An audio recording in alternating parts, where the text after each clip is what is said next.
Hello my dear friends, welcome to lucky education. और आज हम देखेंगे लेक्चर नंबर 11 और 11 में हम जानेंगे फिशरी के बारे में। फिशरी मतलब होता है मछली पालन के बारे में हम जानेंगे। हम पढ़ रहे हैं क्लास टेंथ की साइंस और चैप्टर नंबर हमारा 14 चल रहा है, economic importance of plants and animals. ठीक है, तो मछली पालन के बारे में पूरी चीज़ जानेंगे और इस पर क्वेश्चन भी आ चुका है, ध्यान रखना। स्पेशली इसी टॉपिक से 3-4 नंबर का क्वेश्चन आया था, तो दोबारा से भी क्वेश्चन रिपीट होते हैं। आपको पता है क्लास 10th में जो क्वेश्चन है बहुत ज़्यादा रिपीट भी होते हैं, तो हर चीज़ को आपको मतलब सावधानी से पढ़ना है, सारी चीज़ों को पढ़ना है, कुछ भी चीज़ आपको छोड़नी नहीं है। ठीक है, तो फिशरी मतलब मछली पालन।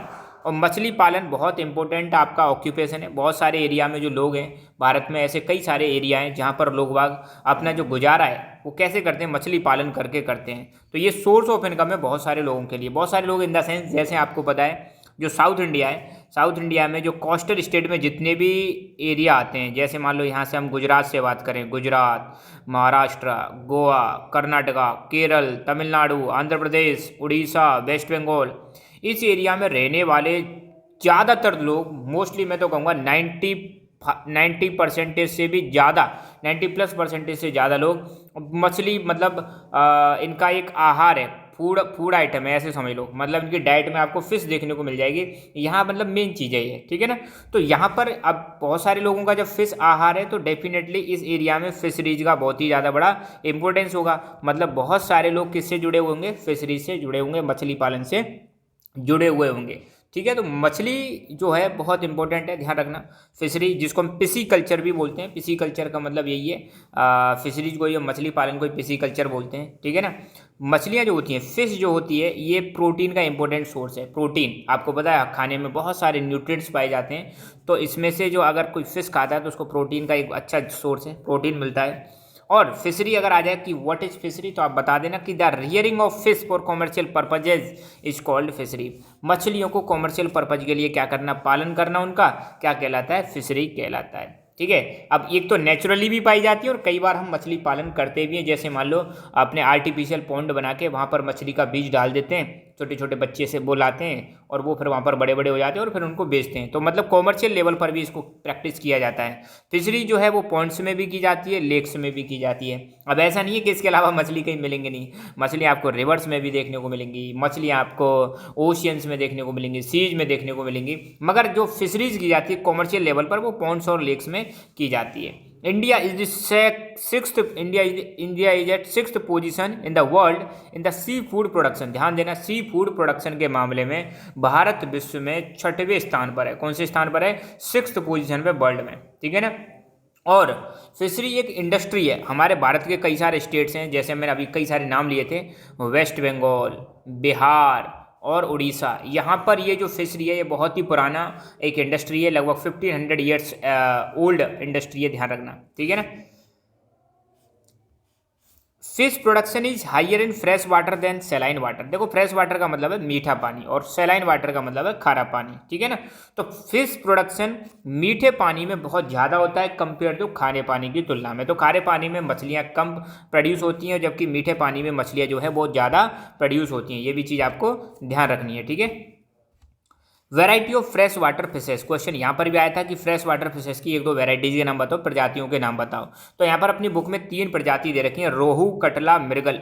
कौन कौन सी हैं, रोहू, कटला, मृगल। ये 3 स्पीसीज हैं फिशेस की। ये है आपकी रोहू, ये है कटला और ये है मृगल। ये 3 स्पीसीज हैं फ्रेश वाटर फिशेस। तो ये पूछा जा सकता है कि फ्रेश वाटर फिशेस की जो स्पीसीज हैं उनके नाम लिखो, तो आपको फटाफट से बताना है कि ये हैं फ्रेश वाटर फिशेस जो कहाँ पर पाई जाती हैं, भारत में इनका उत्पादन किया जाता है, प्रोडक्शन किया जाता है। इसके अलावा ये जो मछली दिखा रखी है, ये जो फिश दिखा रखी है, इसका नाम है कॉमन कार्प। क्या है, कॉमन कार्प। ये जो कॉमन कार्प है इसका भी प्रोडक्शन भारत में किया जाता है और ये एक फॉरेन स्पीसीज है, विदेशी स्पीसीज है। ये चीज़ आप ध्यान रखना।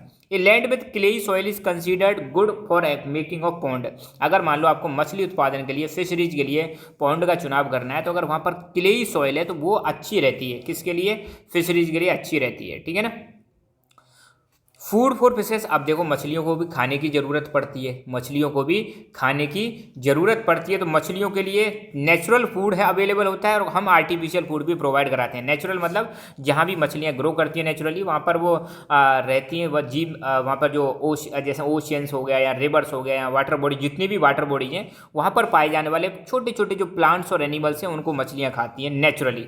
अगर आप कॉमर्शियल पर्पज पर कर रहे हो तो उसमें आप आर्टिफिशियल फूड का भी इस्तेमाल कर सकते हो, जैसे राइस हस्क, व्हीट ब्रेन और पीसेस ऑफ ग्रेन्स, इनको आप मछलियों को डाल सकते हो। ठीक है, कई बार तो आपने देखा होगा लोग बाग चपाती के छोटे छोटे पीस करके वो भी डाल देते हैं, बची आती हैं तो कुछ भी खा लेती हैं। ठीक है, तो नेचुरल फूड अगर कोई पूछे फिश का तो स्मॉल वाटर प्लांट्स और स्मॉल वाटर एनिमल्स, ये छोटे छोटे जो जीव होते हैं, सूक्ष्म जीव होते हैं जो पानी में पाए जाते हैं, वो इनका मतलब नेचुरल फूड होता है। और आर्टिफिशियल जो मैन मेड है हम जो प्रोवाइड कराते हैं, जिसमें राइस हस्क जिसको हम चावल की भूसी बोलते हैं, और व्हीट ब्रेन जिसको गेहूं की चापड़ बोलते हैं, और ग्रेन्स मतलब अनाज के टुकड़े, ये मतलब दिया जाता है किसको, मछलियों को खाने के लिए। ठीक है, फैक्टर्स कंट्रोलिंग फिश प्रोडक्शन, मछली उत्पादन करने के लिए कौन कौन से फैक्टर्स जिम्मेदार हैं, तो किन किन चीज़ों को हम कंट्रोल करके मछली का प्रोडक्शन ज़्यादा कर सकते हैं, फिश प्रोडक्शन को बढ़ा सकते हैं, कौन कौन सी चीज़ें। तो ध्यान रखना, टेम्परेचर, मतलब टेम्परेचर ऐसा होना चाहिए, ना तो ज़्यादा ठंडा होना चाहिए मामला, ना ही ज़्यादा गर्म होना चाहिए, तो एक मीडियम टेम्परेचर है तो मतलब फिश प्रोडक्शन अच्छा रहता है। ऑक्सीजन, ध्यान देना बहुत ज़रूरी है, पानी में जो ऑक्सीजन होती है उसको बोलते हैं डिजॉल्व्ड ऑक्सीजन। क्या बोलते हैं? डिजॉल्व्ड ऑक्सीजन, पानी में घुली हुई ऑक्सीजन होती है, तो उस ऑक्सीजन, पानी में ऑक्सीजन की मात्रा अच्छी होनी चाहिए। अगर ऑक्सीजन की मात्रा अच्छी है तो अच्छी तरह से फिश सर्वाइव करती हैं। अगर पानी में ऑक्सीजन की मात्रा कम हो जाती है तो उससे फिश प्रोडक्शन पर बहुत बड़ा प्रभाव पड़ता है और मछलियां मर भी जाती हैं ऑक्सीजन के अभाव में। लाइट बराबर मिलनी चाहिए, क्योंकि पानी में अगर लाइट बराबर जाएगी तो वाटर में जो प्लांट्स हैं उनमें फोटोसिंथेसिस की क्रिया होती है, रिएक्शन होती है, जिससे फिर ऑक्सीजन बनती है। और वाटर फ्लो, जनरली अगर वाटर फ्लो करता रहेगा तो वो भी ठीक रहता है, क्योंकि स्टेगनेंट वाटर रहता है उसमें थोड़ी सी प्रॉब्लम होती है। तो वाटर फ्लो रहता है तो उसमें गंदगी भी मतलब रिसाइकल होती रहती है, या मतलब गंदगी इकट्ठी नहीं होती है। तो ये सारी चीज़ें, ये चार चीज़ें, टेम्परेचर, ऑक्सीजन, लाइट और वाटर फ्लो, ये फिश प्रोडक्शन को बहुत ही ज़्यादा कंट्रोल करती हैं। अगर इन सब चीज़ों को मेंटेन करके चलें तो फिश प्रोडक्शन अच्छा हो सकता है। ठीक है, तो बस फिश प्रोडक्शन के बारे में इतना ही, और बाकी मिलते हैं आपसे अगले लेक्चर में। अगले लेक्चर में हम डिस्कस करेंगे एनिमल हस्बेंड्री के बारे में डिस्कस करेंगे, और एनिमल हस्बेंड्री में भारत में क्या क्या चीज़ हैं वो सारी चीज़ देखेंगे, और एनिमल हस्बेंड्री के साथ ही हम डेयरी इंडस्ट्री को भी हम देख लेंगे। ठीक है ना, जिसमें गाय, भैंस, बकरी, इनकी जो वेराइटीज़ हैं उनके नाम के बारे में भी जानेंगे। तो बस आज के लेक्चर में इतना ही, मिलते हैं अगले लेक्चर में। तब तक के लिए खुश रहो, मुस्कुराते रहो और प्यार से बोलो जय हिंद, जय भारत।